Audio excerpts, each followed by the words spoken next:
After looking at a bunch of information on leveling up and really moving from green gear to blue gear in Throne and Liberty, I got a little confused because I thought I had done it wrong. But I went back, I made a brand new character, and in this video I want to share what I learned from this experience. What's up everybody, my name is Whack and thank you for joining me for this video. Now in this video I'm really going to focus on whether you need traits on your green gear before you upgrade to blue gear. With both my original characters I did not trait out my green gear before swapping to blue gear, and then I didn't trait out my blue gear before swapping to purple. I went straight from green to blue and straight from blue to purple.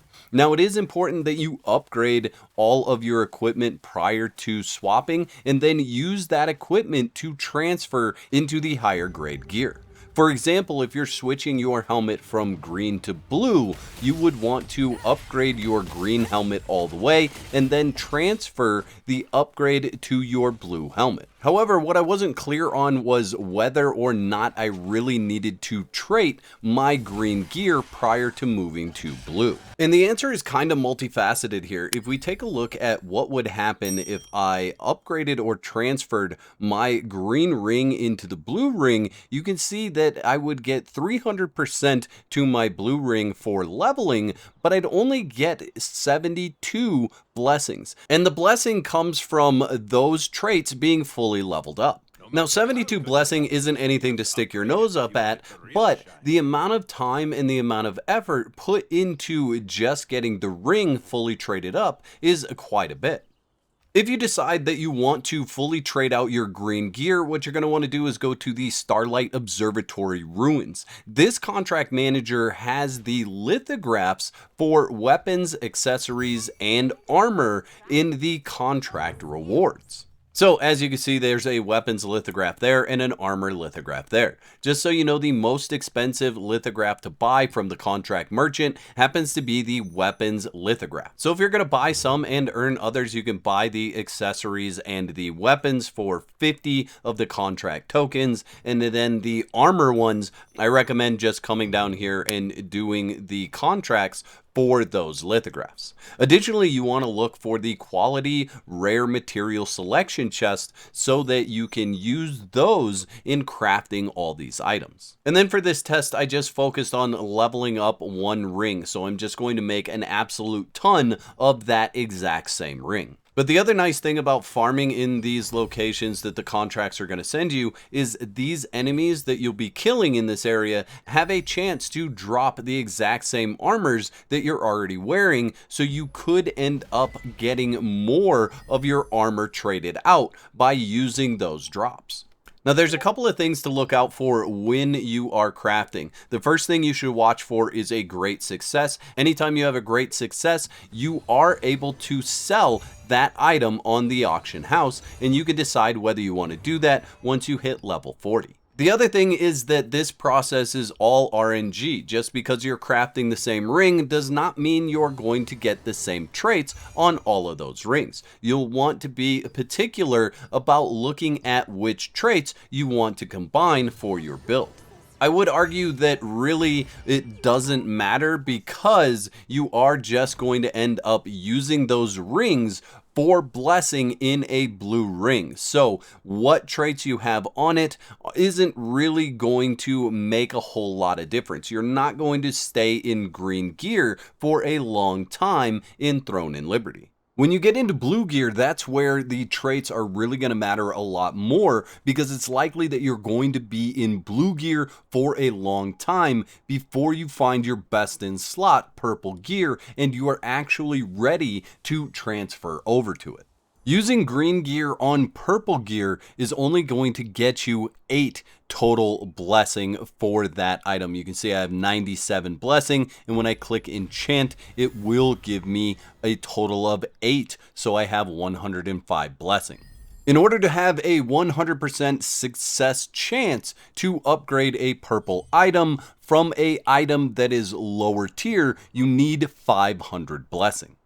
Now, there's a pretty easy way to get your weapons traded out, and that's going to be with the rare special weapon selection chest that you can buy from the guild merchant. This guy costs 280 guild coins. Now, I'm going to buy a bunch of these and test with them, but essentially you get to choose what weapon you want out of that. Now, it comes out with a random trait, but if you get the trait that you're looking for on one of those weapons, you can then use that item to either bless or upgrade your weapon. A blue weapon will have a 100% chance of unlocking the trait on another blue weapon. And then a blue weapon to a purple weapon will have a 10% chance of unlocking that trait.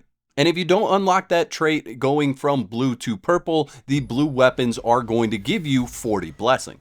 And one of the things that might be a little bit confusing here is that with weapons, if you have the trait unlocked and you have a different type of weapon that has that trait on it, you can use that weapon to add blessing or unlock that trait on that weapon. So you don't have to go greatsword to greatsword or staff to staff. If you get a weapon that has that trait on it and you have that trait unlocked on your weapon, you can use that in order to level up that trait.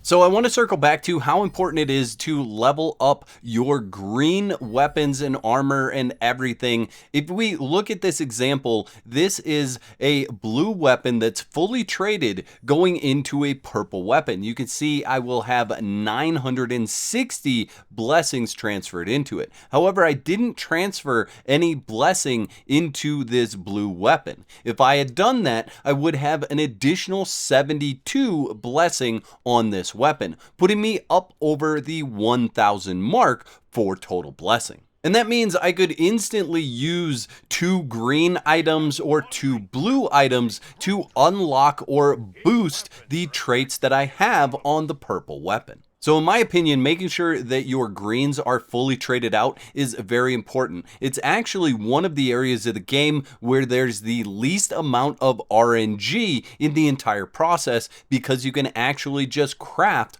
all of the green gear. And then the easiest way to get all the traits unlocked and upgraded on your blue weapons is to use the rare special weapon selection chest.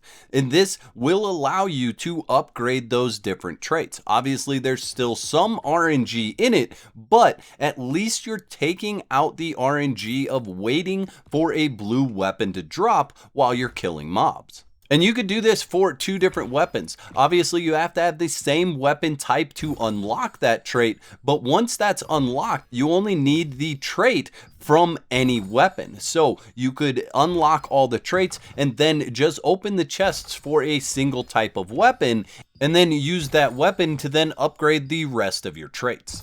So let's say I want max mana on one thing and I want heavy attack chance on the other. I would use heavy attack chance for the one weapon and max mana on the other weapon. The last thing I want to go over here is the auction house and how to use it effectively. So we're going to look at greatsword. We'll go to the sword that I'm using and we're going to look at how much the heavy attack chance is. It's 330 lucent. You should only be buying that if you are trying to unlock that trait. If you already have it unlocked, you can look for the lowest price. You can see the extract for the greatsword of the Banshee is only 145 lucent. So I can buy 2 of the extracts for the greatsword of the Banshee for the price of 1 of the extracts for the Duke Magna's Fury Warblade.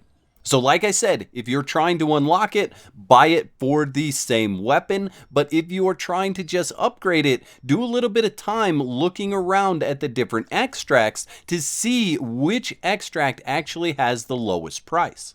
And if you have 500 blessing on your purple weapon, you can actually use a blue extract with that trait plus your blessing to upgrade that trait. I'm going to make a purchase just to show you guys how this works. I really need to kit this all the way out anyway. So we have bought the Banshee extract and we're going to use it on the Duke Magna. You can see if we use it, we are guaranteed to upgrade that trait, and boom, there you go. We have upgraded that trait and we saved 185 lucent doing it that way. It's really going to save you money when you get into some of the more expensive weapons. Like I said, only buy those for that weapon if you're trying to unlock that trait. It does not matter purple to purple. What you buy once you have that trait unlocked, you can use it on that weapon. I'd like to thank all my YouTube members for your continued support. Y'all are absolute legends. Don't forget to whack the like button if you enjoyed the video and subscribe for more content. And if you don't want to be out of whack, there's another video on the screen right now that you can click to support more of my content.